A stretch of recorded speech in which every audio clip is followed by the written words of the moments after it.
So question number 9 on genetics. Experiments are conducted with hybrids of 2 types of peas. If the offspring follow Mendel's theory of inheritance, the seeds that are produced are yellow smooth, green smooth, yellow wrinkled, and green wrinkled. And they should occur in the ratio of 9:3:3:1 respectively. An experiment is designed to test Mendel's theory with the result that the offspring seeds consist of 307 that are yellow smooth, 77 that are green smooth, 98 that are yellow wrinkled, and 18 that are green wrinkled. Use a 0.05 significance level to test the claim that the results contradict Mendel's theory. Once again, we get a question that there's a little bit of side work that we're going to have to do here. So the claim is that our proportions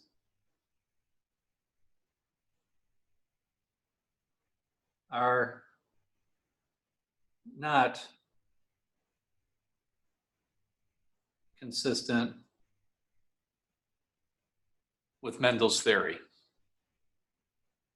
which means the opposite of that is that the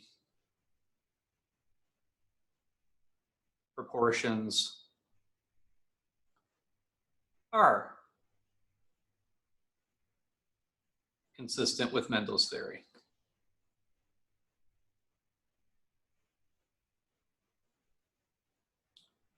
And this time they went ahead and they gave us a ratio here. And our ratio here was 9:3:3:1. And there's a little bit of math that we're going to have to do to figure out what these proportions are. And if we go ahead, so these are ratios. We can think of this as parts. And we've got a total of here 16 parts. And for our proportion of the first type, which is yellow smooth, that would have been 9 parts out of the 16. The proportion of green smooth and the proportion of yellow wrinkled are both 3/16. And our proportion of green wrinkled is 1/16. So we'd have to do a little bit of division there to get these things in decimal form. Mark, did you happen to do some math for me really quick?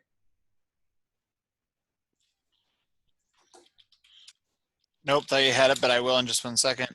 So 9 out of 16, 0.5625, 0.563, I suppose, if you're... 2.5 is good. Okay. So 3 out of 16, 0.1875. And 0.625? Yep, sir. Okay.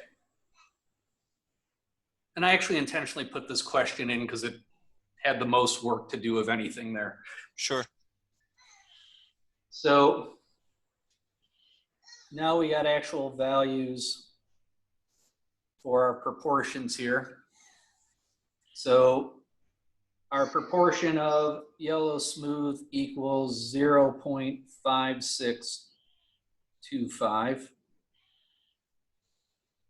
Our proportion of green smooth equals 0.1875. Our proportion of yellow wrinkled equals 0.1875. And our proportion of green wrinkled equals 0.0625. And our alternate to that is at least one proportion is different than above. So here, even though there's two of them that are equal to each other. The biggest thing is not all of them were the same. So, this is going to be a case where we're not assuming equal frequencies, not assuming equal proportions, but I might be starting to get ahead of myself. So let's go back and follow the process and trust the process. We put the R, we put the S. The claim is not consistent with Mendel's theory, so that is the alternate hypothesis there. Again, these are all right tail tests. Our alpha here is 0.05, which means we will reject the null hypothesis if the p-value is less than or equal to 0.05. And at this point, we're ready to head on over to statdisk and enter in our information. And one of the things that you have to be here is consistent. Whatever order you put in the observed frequencies is the same order that you have to put in our expected proportions here. So if I do 307, 77, 98, and 18, then I have to put in the 0.5625, the 0.1875s, and then the 0.0625 last. They have to be consistent in that. So let's head on over to statdisk.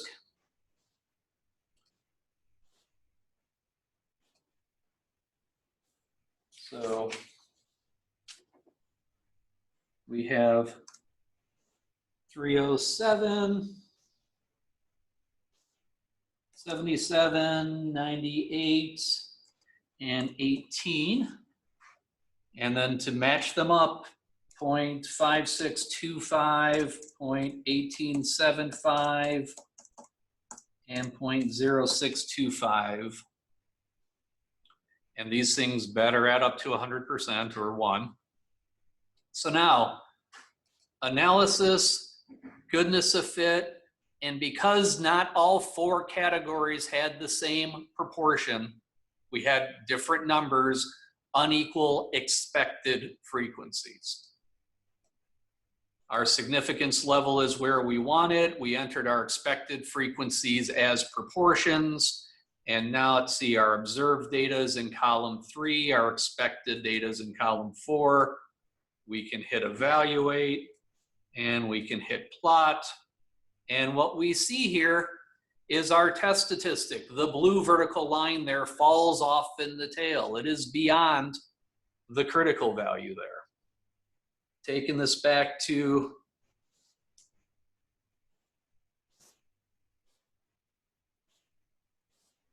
our screen here.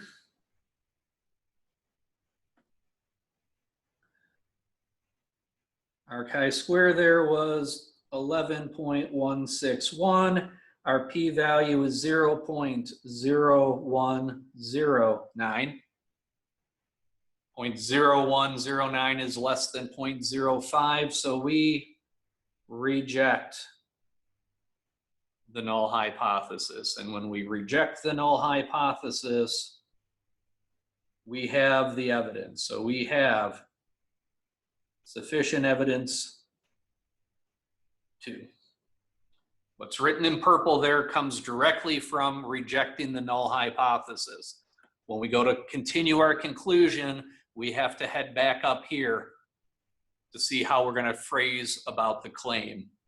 Claim's in the alternate, so it's going to be support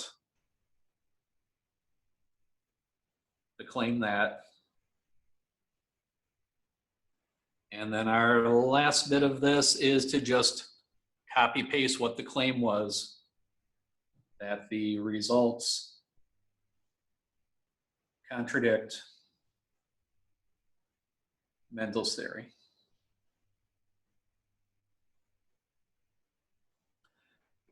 And again, we're assembling this piece by piece. We should always go back, read it through in its entirety. We have sufficient evidence to support the claim that the results contradict Mendel's theory. Our sample results are different enough from these ratios to say that It doesn't appear that Mendel's theory is correct. So do the results appear to contradict his theory then? Yes, they do. They are different enough from what we expect there. So again, one of my doctoral professors said that a test in statistics is predominantly a test of reading. Take your time reading through things, not just the details of the questions, but when we're writing up, when we're doing the interpretation, we want to make sure that yes means yes, even though it might have to be phrased no, based on how the questions are asked here. Mark, any sense on this one, too, or otherwise?